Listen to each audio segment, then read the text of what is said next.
今ね、オリンピックの開会式を僕の目の前のテレビでやってる最中なんですよ。で、多分開会式はもうそろそろ終わるんですよ。終わったらね、その開会式のその選手がみんな一度に会場に大人数で行ってるわけじゃないですか。で、その終わった人たちがバスに乗って帰ってくると思うんですけど、その様子をね、面白いから見に行こうと思います。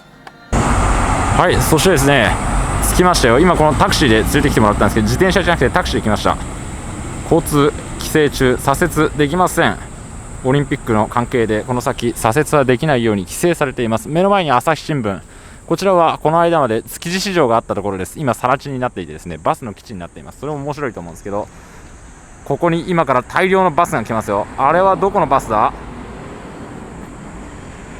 熊本って書いてある？あ、違う、奈良観光。なんか人がいっぱいいる。奈良県から来たバスですね。見たいものいろいろあるんですけど、まずはこっちに行こう。なんかね、国立競技場の方はすごい人がいっぱいいるらしいんですよ。でもうみんななんかバスを取るために集まってるらしいんですけど、こっちは一人いないわ。これならコロナ対策何も気にしなくていいでしょう。はい、ちょっと移動して、これがですね、旧築地市場の入り口のところなんですけど、もうどんどんいろんな車が来てます。平成観光、これ平成エンタープライズのやつかな。僕が企業案件でお世話になった会社じゃないですか。川口の会社です。ナンバーが見えん。これはなんか随分でかいバスが来たな。これはどこだ？長野ナンバーだ。こんな感じでもう東京のいっぱいあるバスも足りてなくていっぱい来てるみたいです。バスドライバー、バスドライバーを送迎するためのバスっていうのがまたいるのか。軽井沢バスだって。碓氷峠を越えてオリンピックのために駆けつけました。またなんか来た。あれはタクシーだ。空車と書いてある。僕も乗れるのかな。タクシーはなんか乗れるみたい、入れるみたいなんですよね。タクシーも足りないバスのために応援に駆けつけていると言います。これはね、車両基地あって、実際の輸送するバスは向こうとかを走るはずなんですが、まだ開会式の帰りのバスがね、どうも出発していないようで、今ここで忙しく動き回っています。今日が一番すごいでしょうね。東都観光。これはもうね、東京のバスですね。僕の小学校の修学旅行も東都観光でした。また軽井沢バスだ。なんかちょっと良さそうな雰囲気。でも4列シートかな。さすがになんか3列シートの夜行バス仕様のやつとかそういうのはないと思うんです。多分ね、来てるのは観光バス系が多いと思うんですよね。あれはなんか虎のマーク、スターライナーだって。スターライナーバスはね、京成グループだそうです。あのトラックはプレスって書いてあるでしょ。あれもなんか報道関係のトラックかな。なんか今日はやっぱ警備も手厚いみたいですね。おまわりさんが入っていかれたな。僕職務質問されるかもしれないけど、されても絶対帰りません。それはね、問題ないです。法的にも全く。なんかマイクロバスが来たぞ。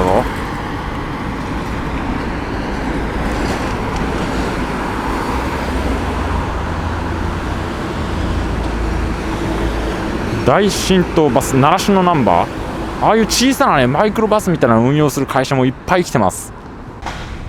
オリンピックのメイン会場は向こうため池方面で、バスは向こうから来て、多分大部分はここのチェックを受けて、この車両通行止めになっている関係車両 BRT 車両を除くというやつで、移動することになると。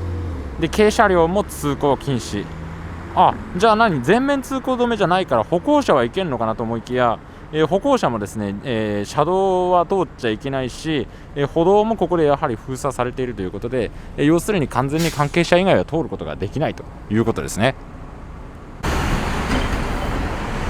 バスが、西武バスがまだ出ていったな。東都観光と多分会場の方に空で出ていって選手を迎えに行くんでしょうね。首都高も今都心環状線とか中心にいろいろと封鎖されているようです。タクシーの運転手さんももうほとんど封鎖されてて、西の方には行けないから諦めましたよなんておっしゃってました。ついに来たぞ。これが第一陣だ。外国人がいっぱい乗ってる。みんなオリンピックの選手とかなのかな。岐阜のバスだね。日卓観光かな。時刻はただいま0時11分。やっと開会式が終わって帰ることができるようになりました。お疲れ様でございます。バスは4列シートの普通の観光バスタイプのようですね。また来た。未来観光足立ナンバこれは誰も乗ってないですね。裏にはオリンピック関係車両であることを示すためのこういうマークをつけて、これできちんと安全を確認してるんですね。おお、大量の割り増しを出している客を乗せたものすごいタクシーの群れだ。これは回送だ。次ははとバス。なんか随分良さそうな、あんなプレートまでついている品川ナンバーの新しいハイブリッド方式だと書いてあります。これには大会のなんかマークがついていないように見えるけど、このはとバスの役目はもしかして運転手輸送とかそういうやつなのかな。選手村の方に行くバスではないから別にそういうマークもつけていないんですかね。確かに右折レーンじゃなくて直進レーンのところに入ってますしね。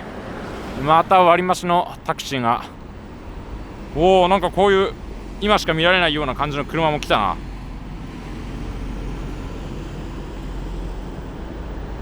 これは何ですか。これ未来って書いてある。ちょっとごめんなさい、僕ね自動車の車種はあんまりわからないさ。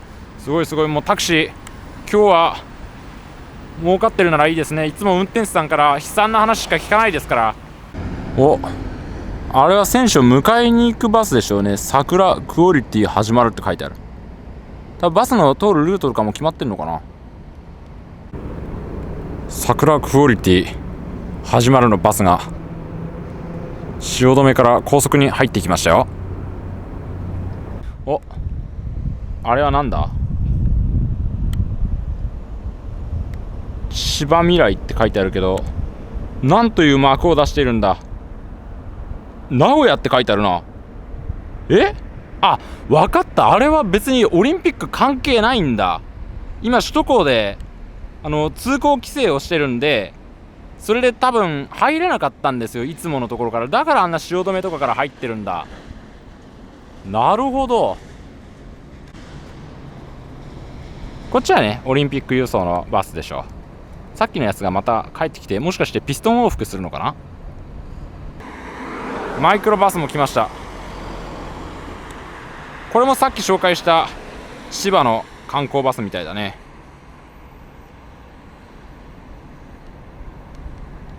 マイクロバスもねかなり遠くから呼び寄せられているみたいですよ。また桜クオリティ始まる。京都梅田難波。みんな夜の観光バスじゃない、間違えた。貸し切りバスはここから出てくるんですね。誰も乗ってないな。お、なんかすげえバスが来たな。王室が利用しそうなバスですけど、普通に4列シートです。三栄交通。やっぱ千葉とかそれはもちろん東京周辺のが多いと思います。三栄スーパーエクセレンスだって。高級そうな雰囲気ですね。いろいろ見られて面白いな。オリンピック普通にお客さん入れてできていたらすごい儲かったと思うんですけどね。逆に言うとそれだけ損してるってことかな。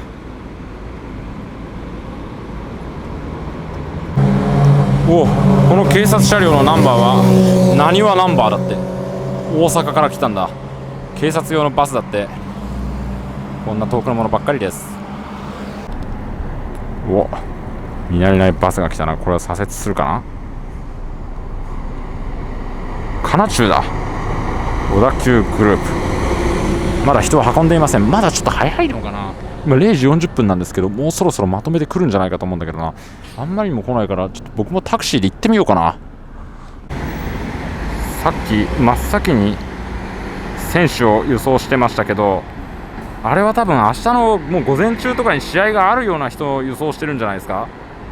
だって大変ですもんね、あんまり夜は早く眠れなかったら。タクシーによって早く行きたいところではあるんですけど、空車全くなし。前面の幕は西武だって。今一番のアピール期間だから会社の名前を前のところに表示してるのかな。あとは業務上の必要があるかもしれないですよね。よし、やっと空車が来た。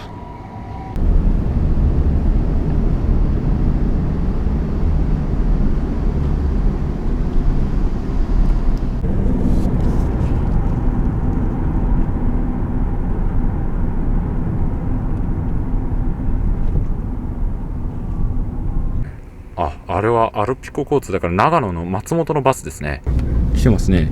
本当だ。すごい数ですね。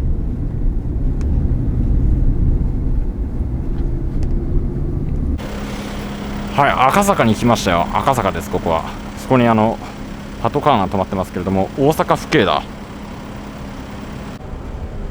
赤坂から先はもう歩いてしか行けないそうです。すごい警察車両ばっかりじゃないか。ここからは自分の足で走って追いかけるしかないですね。天皇陛下のご即位パレードの時に青山通りのところ通行規制してて、そんなのもう見られないだろうなみたいな思ってたんですけど、まさかまたこの有名な赤坂の交差点を車1台通らないとこんな景色になるとはね。なんか早速バスが、うおすごい数だ。ものすごい数の警備員さんがいますけど、警備員さんには職質はされないからね。おまわりさんに何か言われたら面倒だから、その時はおとなしくしておきましょう。明らかにオリンピック選手っぽい人が歩いて帰ったり、うおなんだこれは。もうなんかバスがめんどくさいから歩いて帰るって人もいるんだろうな、中にはね。自分でホテル取ったとかね。すげえやこりゃ。おお、ここまで来といてよかったよ。運転手さんずっと選手たちが乗るの待たなきゃいけないから、車内のバスでドラマ見てるんですね。なるほど。岡崎生産交通、これどこだろう。これプリンシプル自動車って川崎ナンバーか。一方で送迎は超急ピッチで行われています。でもバスだからね、4つドアの電車と違って乗り込むのが大変ですよ。これはこの上から撮ったらいいんだろうな。警備の人がもう3人ぐらいで警備してるな。歩道橋1個に3人か。別に問題ないはずだ。移動の自由ってのがあるからね。日本国憲法万歳ですよ。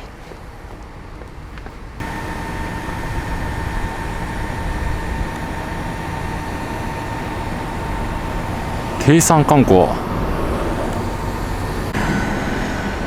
れ東武グループだね。東武観光、宇都宮ナンバーだったかな。尾張小牧ってのもあるわ。あ、東武観光って東武鉄道の東武じゃないのか。本当に遠くから来てるね。かっこいい光景だよ。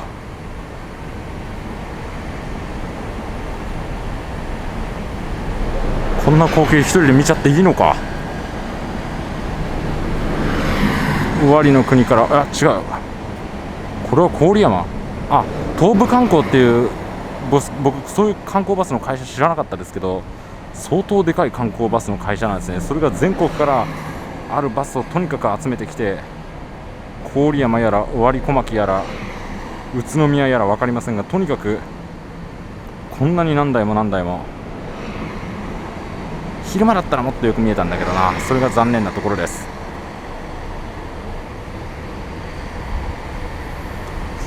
すごいな。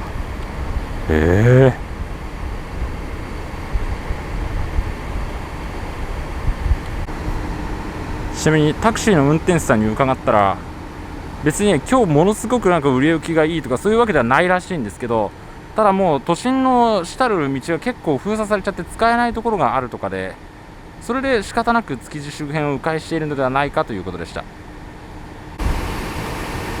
もう全国を股にかける大資本から地域密着型のバスまでいろいろいて、それがいいね。お客さんを乗せてないのもいるんだよな。それどういうことなのかな。この青山通りはね、駐車場として使われているというのが実態なようです。バスを置いていく場所がないからね。荒川観光、どこだこれ。初めて聞いた。僕が知らないだけ。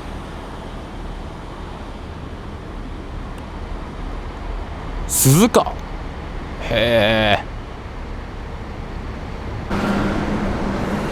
あれは泉ナンバーだ。すごいや。宇都宮観光、これもまた宇都宮。でも全然お客さん乗ってません。あれはプレス関係者の人たちかな。選手じゃないかもしれないですね。でもさっきはね、選手みたいな格好した人歩いてたんですよ。福井県って書いてある。これはどういうことだ。福井県のバスを持ってきたってこと。そういうのもあるのか。すごい数だ。こんだけの急ピッチでやっても全然なさそう。京福バスですね、これは。事故でっつったら悪いんですけど、なんか事故で割と知名度の上がった京福電鉄のバス部門は今でもありますからね。プレス関係者もいっぱい歩いてる。なるほど。ある程度バスの一段が進むと、こうやって少しずつ前の方に移動してくださいねということになるわけですね。通行規制もできることならなるべく早く解除したいでしょうからね。一応1時半までということなんですけど、間に合うのかな、このペースでやっていて。まだまだ会場までずっとこのバスの鈴なりの状態で行くということでしょ。すげえや。何台だよこれ。僕も走って追いかけましょう。余裕で追いつくと思います。さっきのものすごい数の京都観光のバスが赤坂の陸橋へ向かいますよ。でもどうして全然お客さんを運んでいないんだ。全くと言っていいほど乗ってないじゃないか。全部乗ってないぞ。まだ待ってるということなんですかね、これは。すげえ。おお、ブルーインパルスより僕は個人的に興奮しますね。また来た来た。信号が1回変わるごとにこの流れですよ。ちょっと名北どこなんだろう。城北、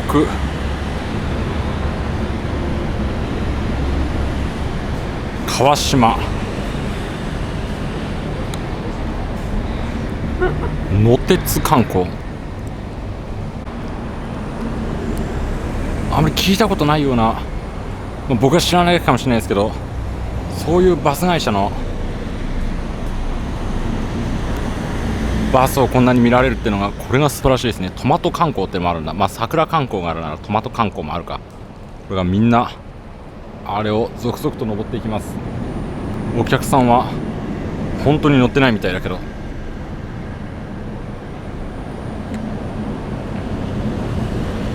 すごいね。ナンバーが見たいな。この辺りの警備の担当はみんな大阪府警のようですが、おまわりさんも全然この辺りの地理については分かりませんので、聞かれたらね、この辺りにいる東京の警備員さん呼んで、すいません警備員さん、ここはどう行けばいいんですかねと聞きながら頑張って道案内をしています。どれも全然バスは乗っていません。どうしてなんだ。もう運び終えたということかな。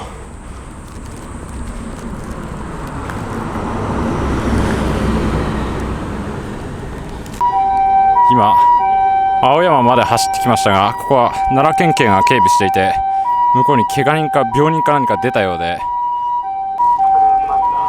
救急車はいいのかな。関係ない救急車ってことですよね。うおー、なるほど。ルートが決まっているんだ。ここがバスの出口か。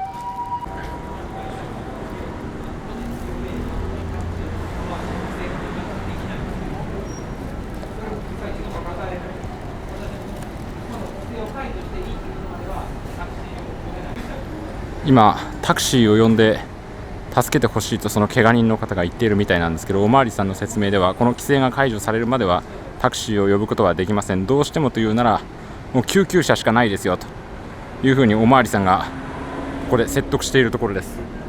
うわー、あの救急車はつまり違う怪我人の救護に今駆けつけてるってこと。まあそうですよね。なんだこの光景は。なんか明日東京に核ミサイルが落ちることが予告されて全国から助けに来たみたいだ。5両バスって書いてあるけど、まさかこれは函館じゃないよね。多摩か。さすがに違うみたいだ。ちょっとこれはこっちから今変なところを通ったりして職務質問で捕まると、これほど面倒というかもったいないことはないから、やっぱりやめることにしました。いやー、途切れることはない浜松バスだってまた初めて見たのが出てきましたよ。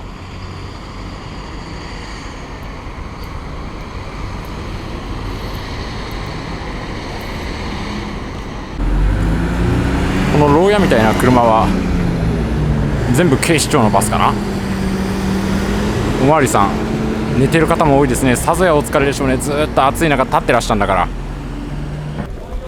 謎の怪我人のトラブルはなんかどんどんでかいことになってるな。おまわりさんがなんか大勢集まってきてね、なんかね、おまわりさんから名前を聞かれたみたいなんですよ、その怪我人か病人が。そしたらね、そんな名前なんか言えないですよって言って、なんかおまわりさんにその人が切れてるみたいなんですけど、どういうことなんだろう。オリンピック関係者にもまあピンからキリまでいるということですよねこれ右手は赤坂御所か、天皇陛下のお住まいですね。なんかそれらしいもんもあるわ。もう陛下はさすがにお帰りでしょうか。でもまだ起きてらっしゃるでしょうね、多分。皆さん時間ぴったりに道を開けてくださいました。次々封鎖が解除されていきます。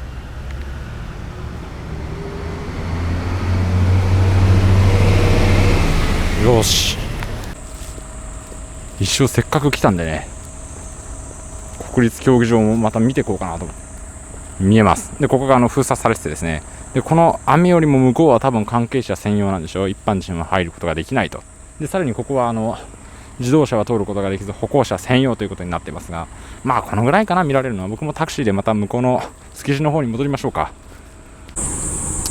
はい、そして今1時50分頃、またね戻ってきました。元の場所です。選手の輸送はおそらくもうあらかた終わっていて、八王子ナンバーね、多分ね誰も乗っていないバスが多かったのは余ったんじゃないかなと思うんですけど、それは何の根拠もないです。完全に憶測。ああすごい、おお、選手村方面に選手を送ってきたバスが1234、これ見えませんけど、まあ567と続いてるんでしょう。8、9、10台ぐらいは並んでるって感じだな、ざっくり数えても。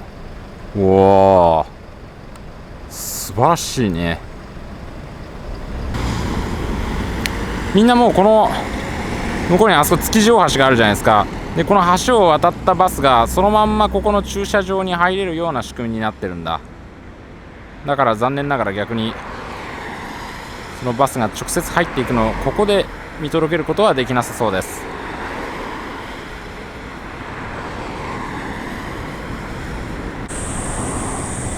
でも別に入り口は1箇所しかないわけじゃないですから、違う入り方をするのもいります。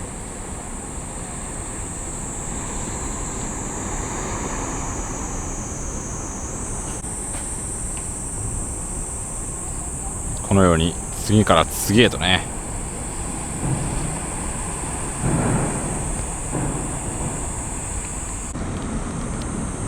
運転手さんたちも早く寝たいのかな。まあそりゃそうだよな、仕事なんかしたい人世の中にほとんどいないでしょう。今まで映したことのないバスとしては、これは東都観光だけど、関越交通はまだ映してなかったな。これ東武鉄道グループの、東武が昔群馬に路線を伸ばそうと考えていた時の名残です。すごい、これは臨時の洗車機だね。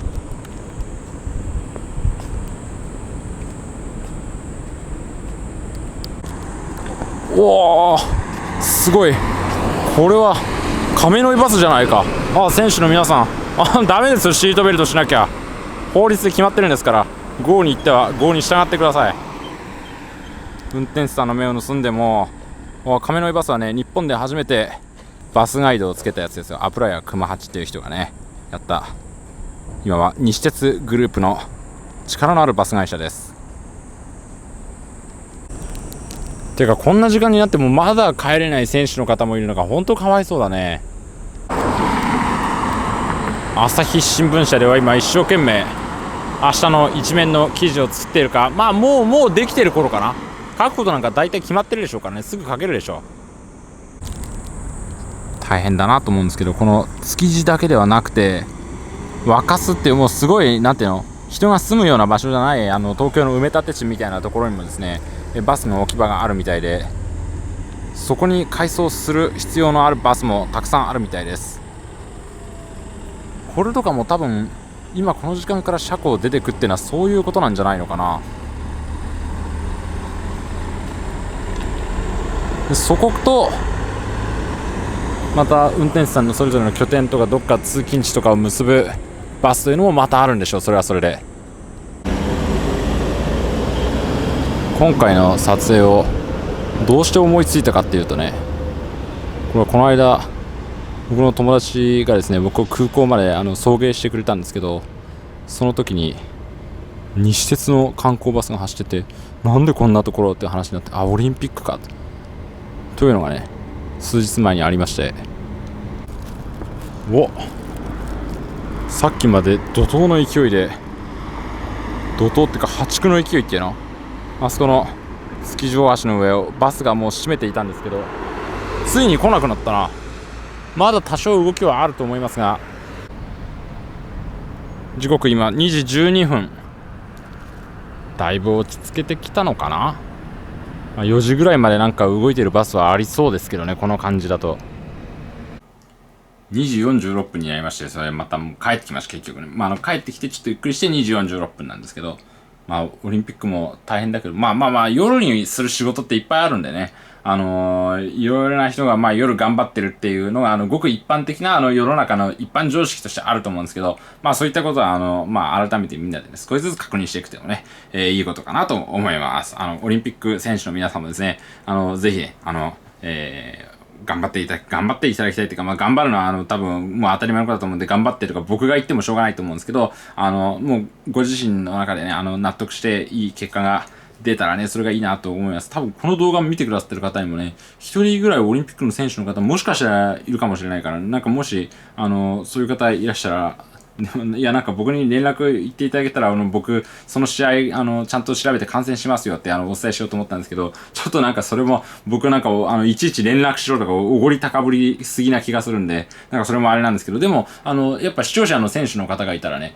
心から応援して、その競技拝見したいなと思うんで、やっぱり、私のそういう気持ちがあるので、そういう方がいらっしゃいましたら教えていただければ本当に嬉しいです。どうもありがとうございました。